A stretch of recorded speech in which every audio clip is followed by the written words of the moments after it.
you seem well versed in all the rivalries and all the history and stuff. Did you take a course almost in this to study this important kind of game? Yeah, I think the course was recruiting 101. You come here to play in games like this. You know, these are the games that you get excited for. These are the games you mark on your schedules, and you know, these are the games that you know you look at as a high school athlete and you say, man, you know, that's cool. You know, those guys. You know, the third Saturday in October. What a special day. You know, what a special game. What a special rivalry. And that certainly is the case for me. And it's something that I'm well versed in because it's something I pay attention to. It's something I respect. I respect the history between these two teams, and I respect the tradition that we have in playing each other in October. I guess you also get the lesson in a couple games where you weren't absolutely at your best in a row. The response to you. Have you noticed a different response? Okay, what do we do? What's got to do? Well, you're always looking in the mirror. You're always trying to evaluate, you know, what the situation is. You're always trying to find out, you know, what went wrong, what went right, what can we do better. So, you know, you take a step back and you want to be that player. You want to be a playmaker. You want to do all these things, and you just got to look at what allowed you to be successful in the first couple games, and just can't lose faith. Got to continue to keep pressing on and understand that, you know, you look at a guy like Mark Sanchez, went out yesterday through 5 interceptions. You know, I mean, it's his first go around in the NFL. It was my first go around in college, and you got to understand there are going to be ups and downs, and you know, maintain to, you know, and be as consistent as possibly can, but just continue to win. It's the most important thing, and get those issues corrected as the best way we know how this week.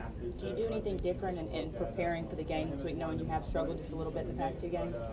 You know, it's you know, you have your way of preparation. I think that you can prepare differently. You know, I think that the way I'll handle it is I'll prepare similarly. I'll watch just as much film. I'll do everything that's the exact same, and just understand, you know, ball bounces, you know, your way, and ball doesn't bounce your way, and it's just a learning experience. So, you know, I'm going to give it my best effort. I'm going to work harder than ever in practice. I'm going to do great in the weight room. I'm going to lead those guys the best way I know how. I'm going to maintain a positive attitude, because all it takes is one game, and you're back. And not the least bit worried about it. And I think that I'm just going to continue to keep working as hard as I can, keep working with Coach Mack, and we'll get this thing ironed out. Greg, talk about when things aren't going so good. You always have Mark Ingram to hand the ball off. What a game he had, and what a tool he's been for this offense. Well, yeah, Mark's been fantastic. I mean, Mark is, like I said Saturday, I mean, he's as good as anybody I've been around. You know, he's just a great person, great player, great teammate.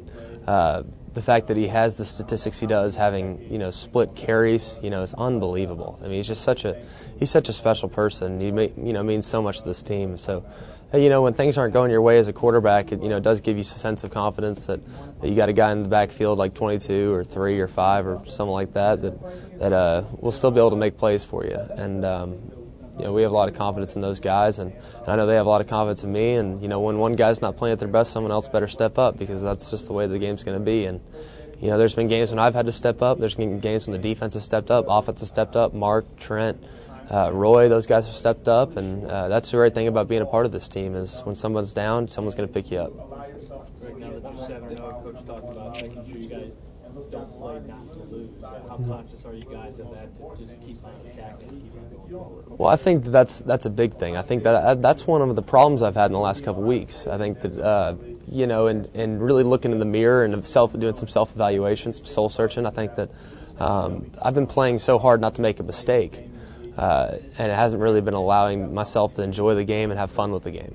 So, you know, playing not to lose is something that can absolutely kill you, and I think that's something that's allowed me to be a little bit unsuccessful the last couple of weeks, because I'm trying so hard not to screw up that, you know, you often lose sight of the things that got you where you're at. And, you know, the things that got me where I'm at is, you know, allowing my second receiver to come open, you know, allowing my third receiver to come open, you know, taking chances when I needed to. And, you know, playing not to lose is obviously, you know, it can be critical, because, you know, you got to have that tenacity, you got to have that focus and that ferociousness, because that's the mindset we've had around here, and that's what we've established to become 7-0. And you got to continue to work and continue to improve, and you know, hopefully after a good week of work this week, we'll be 8-0 on Saturday.